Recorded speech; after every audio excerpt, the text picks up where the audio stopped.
Continuamos con esto de la comunicación. Decíamos que si no conocemos el código, no se puede establecer la comunicación. Esto es muy importante, porque en la Eucaristía nos sucede siempre que desconocemos los códigos de Dios y por eso no se da la comunicación Dios-hombre. Muchas veces la transmisión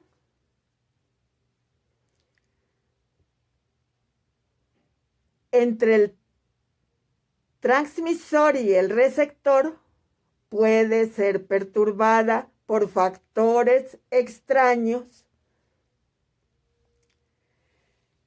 y esto se designa con el término general de ruido. A estos elementos perturbadores, independientes tanto de la fuente como del destinatario, pero capaces de estorbar, deformar e incluso anular el mensaje. Siguiendo la línea de ejemplos que venimos dando, un ruido podría ser un florero que se cae y distrae la atención, u otra persona que interfiere, y por lo que la comunicación no se realiza. Y esto nos pasa muy seguido en la Eucaristía. Con solo que pensemos otra cosita, ya no se dio la comunicación con Dios.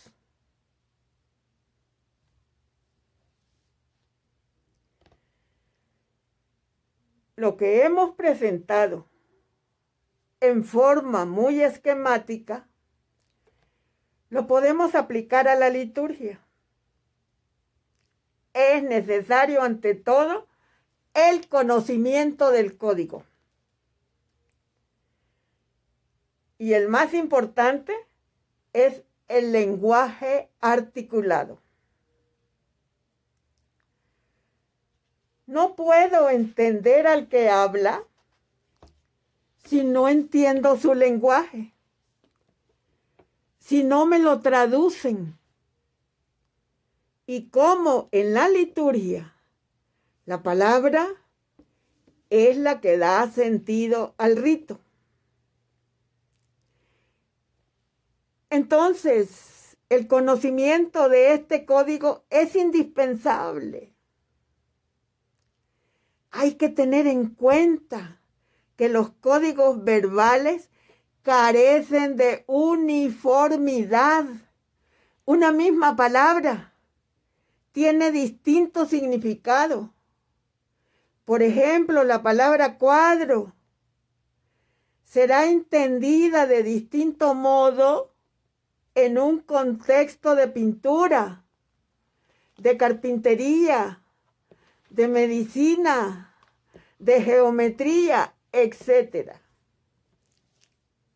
Pero por lo que toca a los gestos y a los objetos, cualquier señal,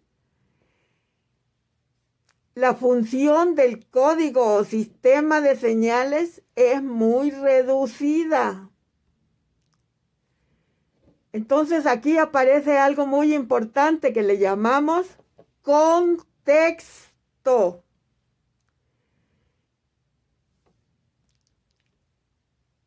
Una palabra aislada sin contexto casi no tiene significado. Por ejemplo, la palabra agua.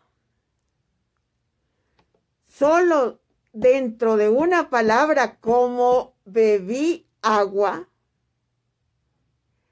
o el agua destruyó el puente, aparece el agua como algo bueno o malo. Con la palabra de Dios sucede lo mismo.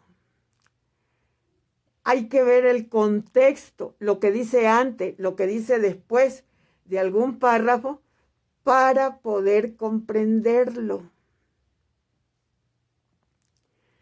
Ahora, hay gestos que son aún menos diferenciados que el lenguaje hablado.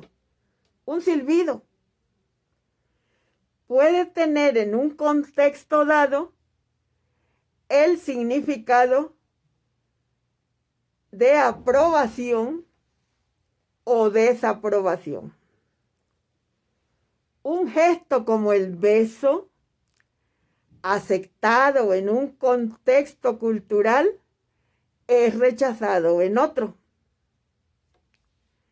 El color blanco en una cultura significa luto y en otro alegría. Aquí ya hablamos de la comunicación entre nosotros, entre el ser humano.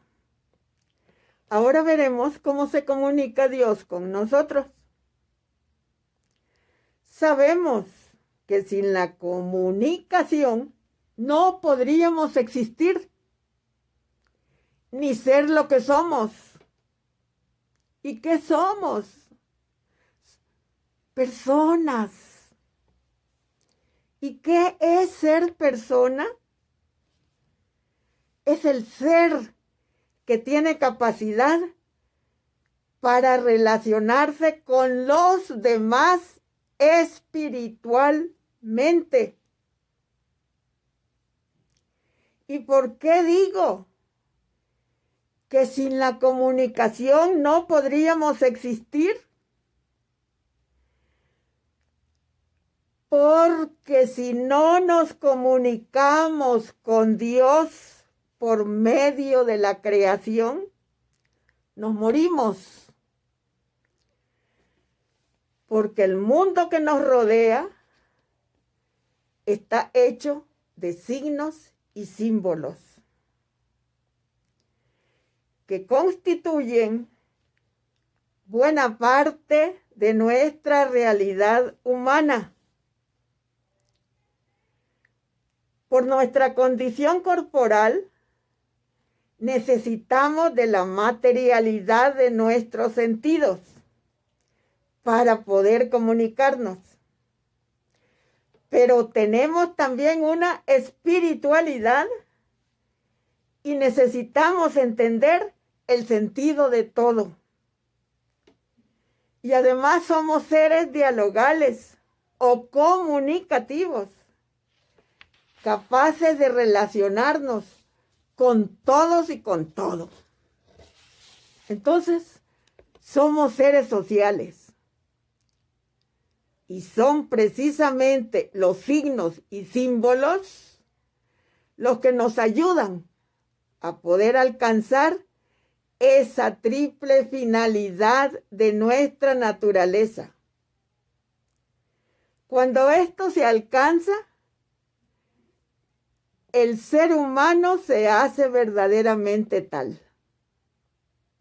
De lo contrario, nos deshumanizamos. Fíjense que toda la juventud actual está deshumanizada porque ya no utiliza estos signos naturales. Están con su celular día y noche. Y entonces se están comunicando de una manera cibernética. Y en la liturgia,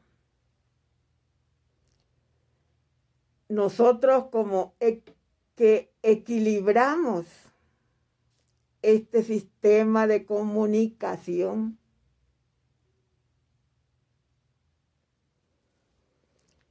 y además nos divinizamos.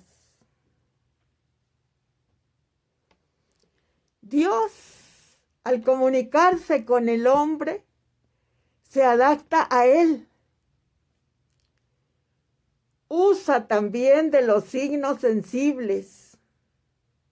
Él, el infinito, el eterno, el espiritual, el perfecto, no podría ser entendido por el hombre sino a través de lo material, de lo sensible y tangible.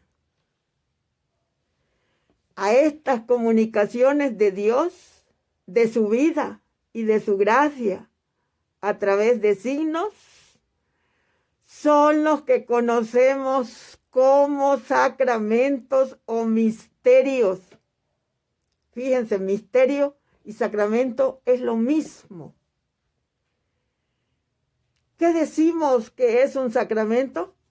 Son signos sensibles que nos llevan a una realidad invisible. El documento de Puebla dice, el hombre es un ser sacramental a nivel religioso, expresa sus relaciones con Dios en un conjunto de signos y símbolos. Dios igualmente los utiliza cuando se comunica con los hombres.